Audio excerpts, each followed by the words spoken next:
کے اندر ہر انسان کے درجات مختلف ہیں، ہر پیغمبروں کے درجات مختلف ہیں، ہر بزرگان دین کے درجات بھی مختلف ہیں۔ جس طریقے سے تمام انبیاء کرام میں حضور صلی اللہ علیہ وسلم افضل اور اعلیٰ ہیں، اسی طریقے سے تمام بزرگوں میں دنیا میں قیامت تک جتنے بھی بزرگان دین اس دنیا میں پیدا ہوں گے یا پیدا ہو چکے ہیں، جو بھی ہے، سب سے افضل اور اعلیٰ مقام غوث اعظم سرکار کا ہے۔ اور ہم اہل سنت والجماعت کے لوگ غوث اعظم رضی اللہ تعالی عنہ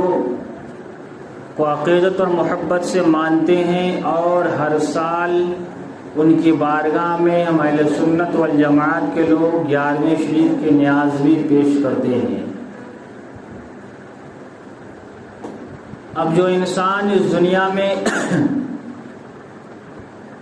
اپنی زندگی گزارتا ہے،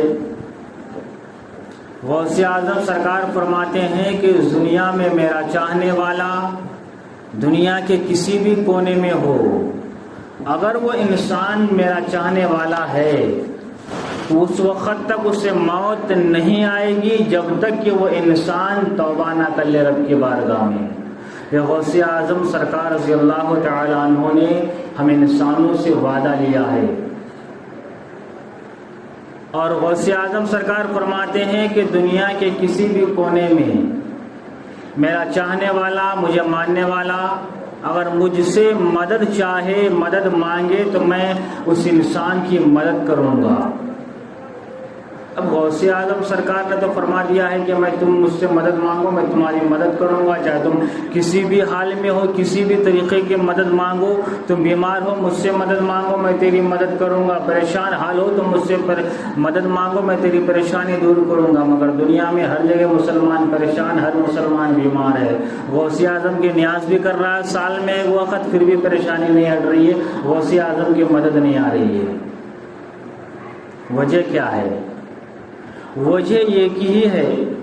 کہ ہم انسان نے بزرگان دین کے طور طریقے کو بھلا دیے ہیں۔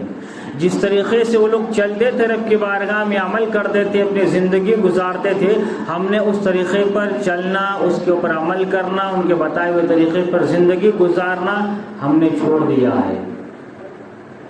اور ہم انسان آج جو زندگی گزارتے ہیں اپنی مرضی کی زندگی گزارتے ہیں۔ دل میں آیا نماز پڑھ لیے، نہیں آیا چھوڑ دیے۔ جمعے کی نماز ہے، موقع ملا پڑھ لیے، نہیں موقع ملا چھوڑ دیے۔ یہ اپنی مرضی کی زندگی گزارتے ہیں ہم۔ تو جب ہم انسان اپنی مرضی کی زندگی گزارتے ہیں تو اللہ تبارک و تعالی ایسے لوگوں کو اس دنیا میں اس کے حال پہ چھوڑ دیتا ہے کہ جب تم اپنی مرضی کی زندگی گزارتے ہو تو میں بھی اپنی مرضی سے تمہیں بیماری سے شفا دوں گا، میں اپنی مرضی سے تمہیں رزق دوں گا۔ میری مرضی چاہے گا تمہیں شفا دے دوں گا، نہیں چاہے گا نہیں دوں گا۔ یہ اللہ کی مرضی ہو گئی۔ اب اللہ تبارک و تعالی نے اپنے بندوں سے ایک وعدہ لیا ہے کہ اے مسلمانوں، اے ایمان والو، دنیا میں تم اگر عزت چاہتے ہو،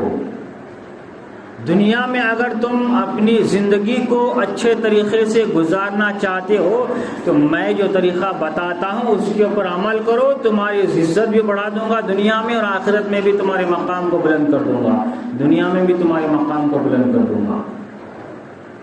تو وہ کس طریقے سے؟ اللہ تبارک و تعالی ہم ایمان والوں کو زندگی گزارنے کے ہر راستے ہمیں بتا دیا ہے، مگر ہم انسان لا علم ہے، ہمارے پاس علم نہیں ہے، ہم نے قرآن کو پڑھا نہیں ہے، قرآن کو سمجھا نہیں ہے، حدیثوں کو پڑھا نہیں ہے، ہم نے حدیثوں کو سمجھا نہیں ہے، تو زندگی ہم ویسے کیسے گزاریں گے جو اللہ چاہتا ہے؟ ہمیں جب معلوم ہوگا جبھی تو ہم ان کے بتائے ہوئے طریقے پر عمل کریں گے، جب ہمیں معلوم ہی نہیں ہے تو ہم کیسے عمل کریں گے؟ ہم اللہ تعالیٰ فرماتا ہے کہ تم ایمان والو میرے بتائے ہوئے طریقے پر عمل کرو، یعنی دنیا کی زندگی جو تم گزارتے ہو وہ زندگی تم مجھے دے دو، وہ طور طریقہ، وہ زندگی گزارنے کے لمحے، وہ کام کے طریقے، وہ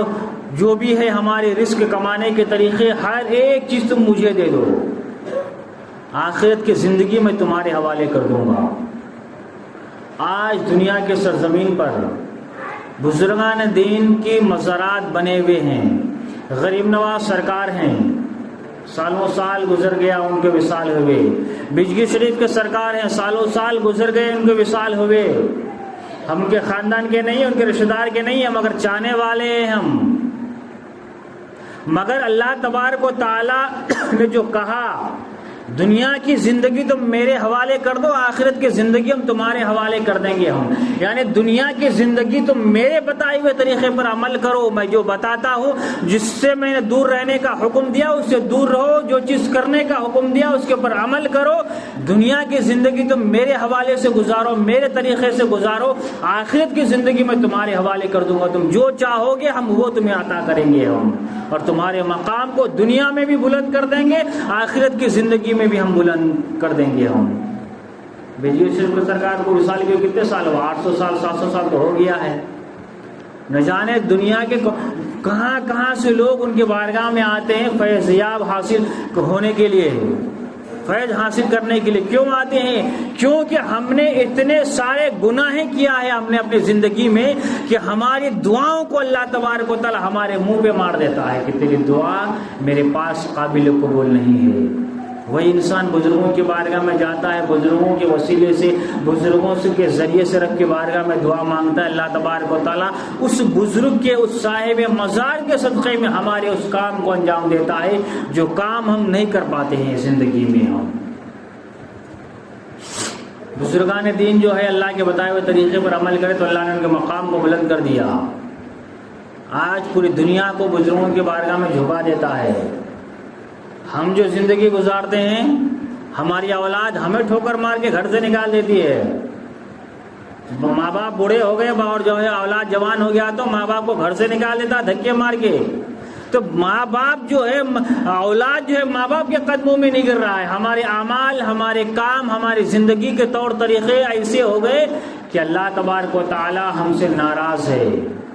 اور جب اللہ تبارک و تعالیٰ ناراض ہوتا ہے کسی انسان سے تو اس انسان کو سبق حاصل کرنے کے لیے، دنیا میں کچھ سکھانے کے لیے، اس انسان کو عبرت حاصل کرنے کے لیے اللہ تعالیٰ کچھ راستے بتا دیتا ہے اسے۔ آج ہم انسان کہتے ہیں کہ ہماری اولاد نافرمان ہے، ماں باپ کی بات مانتا نہیں ہے، تو تم نے اللہ کی بات کون سی مان لی ہے؟ ہم نے اللہ کی بات کون سی مان لی ہے؟ اللہ تبارک و تعالیٰ بھی تو کہتا ہے کہ میرے باتوں کے اوپر عمل کرو، ہم نے کون سا عمل کر لیا تو ہماری اولاد ہمارے باتوں پہ عمل کرے گا؟ ہم اللہ کے باتوں کے اوپر عمل کرنا شروع کر دیں، ہماری اولاد ہمارے باتوں پہ عمل کرنا شروع کر دے گا۔ غلطی تو ہماری ہے کہ ہم نے جو ہے اللہ کو ناراض کر دیا ہے، تو اللہ تبارک و تعالی ہماری اولادوں کو نافرمان بنا دیتا ہے کہ تم میری نافرمانی کرو گے، مجھے تکلیف دو گے، میرے نمازوں کو ترک کر دو گے، میری عبادتوں کو چھوڑ دو گے، میرے پاس تم جھوٹ، غیبت، بغض، کینہ ہر چیز لے کر کے آؤ گے، میں تمہاری اولاد کو نافرمان بناتا ہوں تھوڑے دن کے لیے، تمہیں کتنی تکلیف ہوتی ہے دیکھو تم۔ پھر بھی ہم مسلمان، ہم ایمان والے انسان اس چیز کو سمجھتے نہیں ہیں۔ ہم غوث اعظم سرکار رضی اللہ تعالی عنہ جو ہے، ہر انسان کو تقریباً لوگوں کو معلوم ہے کہ غوث اعظم سرکار کی والدہ محترمہ بچپنے سے غوث اعظم سرکار کو یہ درس دیا کہ بیٹا زندگی میں کچھ بھی ہو، کتنی مصیبت آ جائے، کتنی بھی پریشانی آ جائے، جھوٹ کبھی مت بولنا، جھوٹ کبھی مت بولنا۔ اللہ کے حبیب صلی اللہ علیہ وسلم کی بارگاہ میں ایک صحابی رسول کے عرض کرنے لگے، یا رسول اللہ صلی اللہ علیہ وسلم، کیا ایک انسان ایمان والا ہے، ایمان لایا، مسلمان ہے، وہ 5 وقت کی نماز بھی پڑھتا ہے، روزہ بھی رکھتا ہے، حج بھی کرتا ہے، ہر کام کرتا ہے، کیا وہ انسان زنا کر سکتا ہے؟ اللہ کے حبیب نے فرمایا کہ ممکن ہے وہ کر سکتا ہے۔ وہ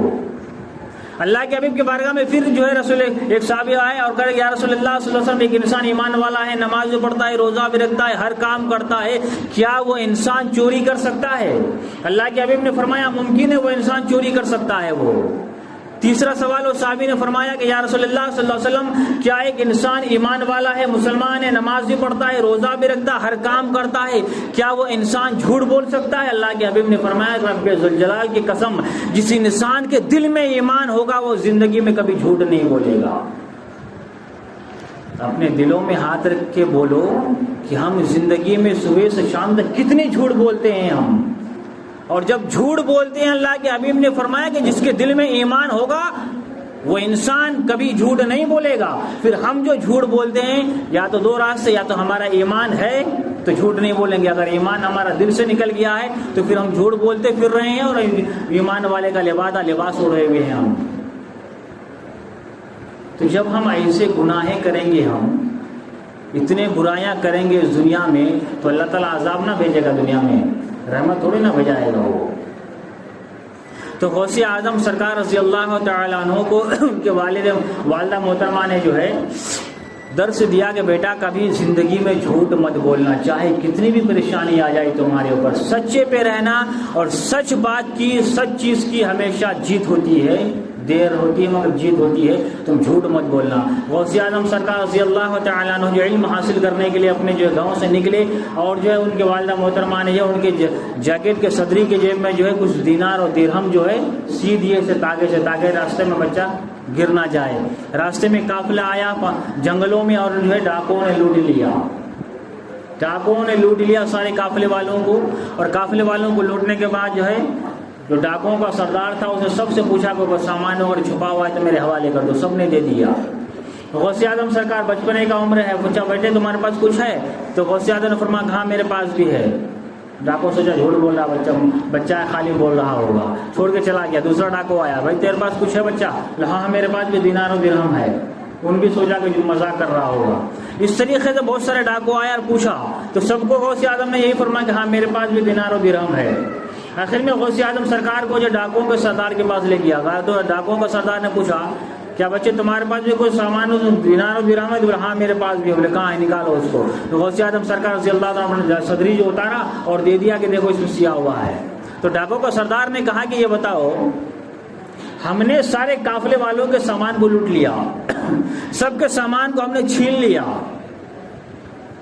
مگر تمہارا سامان دینار و درہم تمہارے جیکٹ کے اس میں چھپا ہوا تھا، تم سے کسی نے نہیں چھینا، مگر تم سے پوچھا تو تم نے بتا کیوں دیا؟ تم تو چھپا بھی سکتے تھے اس کو کہ میرے پاس کچھ بھی نہیں ہے، مگر تم نے بتا دیا ہمیں۔ تو غوث اعظم سرکار فرماتے کہ میری والدہ محترمہ جب جو ہے ہم اس قافلے والوں کے ساتھ میں ہم نکل رہے تھے، میری والدہ نے مجھ سے نصیحت کی تھی کہ بیٹا زندگی میں کبھی جھوٹ مت بولنا۔ آج ہم یہ دینار و درہم کے چکر میں، اس پیسے کے لالچ میں آ کے ہم تیرے پاس جھوٹ بولیں گے بچانے کے لیے کہ میرے پاس نہیں ہے دینار و درہم، تو میں اپنے والدہ محترمہ کے نافرمانی کرے سر کا ہے، تو اس وجہ سے میں نے تمہیں بول دیا کہ دینار و درہم میرے پاس ہے، لے لو تمہیں لینا ہے تو۔ وہ ڈاکو کا سردار چونک گیا، پریشان ہو گیا کہ ایک چھوٹا بچہ جس کی عمر ابھی 10 سے 12-13 سال ہے، یہ اپنے ماں کے بات کے اوپر اتنا عمل کر رہا ہے، ان کے بات کی نافرمانی نہیں کر رہا اپنے ماں کی، اور ہم چور چمار اچکے ہو کر کے اللہ تبارک و تعالیٰ کے زندگی میں کتنے نافرمانیاں کیا ہے، کتنے لوگوں کو ہم نے ختم کیا ہے، کتنے لوگوں کو بیوائیں کر دیا، کتنے عورتوں کو، کتنے بچوں کو ہم نے یتیم کر ڈالا ہے، نہ جانے کتنے لوگوں کا سامان لوٹ لیا ہے، محنت سے کمایا ہوگا وہ انسان، ہم نے فری میں اس کا سامان لوٹ لیا ہے۔ ڈاکو کا سردار جو غوث اعظم کے قدموں میں گر گیا کہ بچہ ہم نے تم سے سبق حاصل کیا ہے کہ تو ایک چھوٹا بچہ ہو کر کے اپنے ماں کی نافرمانی نہیں کر سکتا ہے، مگر ہم گنہگار انسان ہے کہ اللہ تبارک و تعالیٰ کی جو ہے صبح سے شام تک کتنے